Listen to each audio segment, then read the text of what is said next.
In the heart of the Ijal land, nestled by the river's edge, a village waits. The sun rises slowly, casting its golden light over palm huts and dense jungle. But beneath the beauty of this land, a storm brews. The crops have withered, the animals have fallen silent, and the once mighty river that gave life to the village is running dry. For many moons the people have prayed, but their pleas have gone unanswered. They speak of ancient times when the ancestors walked among them, and the gods of the river blessed them. But those blessings are forgotten now. The elders whisper that the gods are angry. The drought is their plea. Amina, walking along the river, her eyes full of curiosity and wonder. Amina, a young girl of 16, is different from the others. She carries the spark of curiosity that the village elders fear. While the villagers rely on rituals passed down through the ages, Amina wonders, what if the truth lies beyond these sacred rites? What if the answers are buried in forgotten whispers? Amina and Obi in their home, Obi stern and protective. Her brother Obi is the opposite. The future priest of the village, Obi carries the weight of their ancestors' traditions. To him, the ways of the past are unshakable, sacred. Amina's questions are seen as rebellion, and her restlessness a threat to the stability of their world.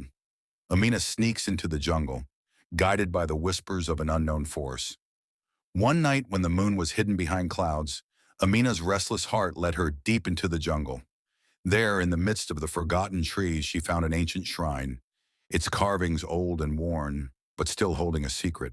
In her hands she discovered a scroll, its edges frayed with age, its ink faded, yet still legible. The scroll contained a forbidden ritual, one that could summon the ancestors themselves. It was said to hold the power to restore balance, to hear the whispers of the past, but it came with a warning. Obi confronting Amina by the sacred river. When Obi found out, anger clouded his face like the thunder that precedes a storm. "You do not understand what you're tampering with, Amina," he warned. "There are things beyond our control, things that cannot be undone." But Amina was undeterred. Her village was suffering, her people dying of thirst. If this ritual could bring back the rain, if it could wake the ancestors, she had to try. Amina kneels by the river, preparing the ritual. And so, under the watchful eyes of the river and the spirits of the land, Amina began the forbidden ritual. The air grew thick with tension, and the ground beneath her feet seemed to tremble. As she recited the ancient words, the river stirred, and from its depths rose a voice, low and haunting. The spirit of Igiezi appears, glowing and otherworldly. It was Igiezi, the spirit of their ancestors. His form appeared before her, glowing with an ethereal light, adorned in sacred regalia, his presence both terrifying and mesmerizing. Amina fell to her knees, her heart racing. "You have called upon us, child," Igiesi's voice echoed in the wind. "But the price for our wisdom is steep." Amina stands determined, facing the spirit. Igiesi spoke of an ancient pact, one made long ago by the first of their people, a pact that tied the survival of their land to the obedience of the gods. The ritual Amina had performed was the key to unlocking the past, but it came with a terrible cost. The spirits demanded a sacrifice. A life must be given to restore the balance, to appease the gods. Amina's struggle, torn between her people and the cost of the ritual. Amina was faced with a choice that would determine the fate of her people. Should she sacrifice what she loved most to save her village? Was there another way? Or had she unleashed a curse that could not be undone? As she stood there, the whispers of the ancestors grew louder, calling to her from the river, urging her to make her decision. But the spirit's demands were clear. Give, or all will be lost.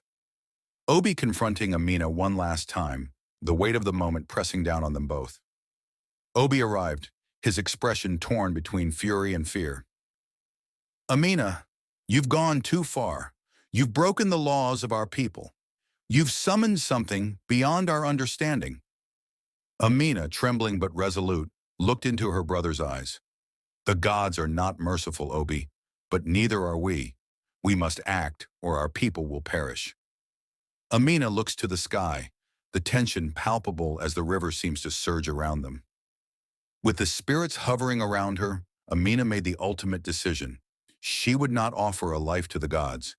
Instead, she vowed to restore balance by embracing the forgotten wisdom of the past, not through sacrifice, but through unity, understanding, and respect for both the ancestors and the living.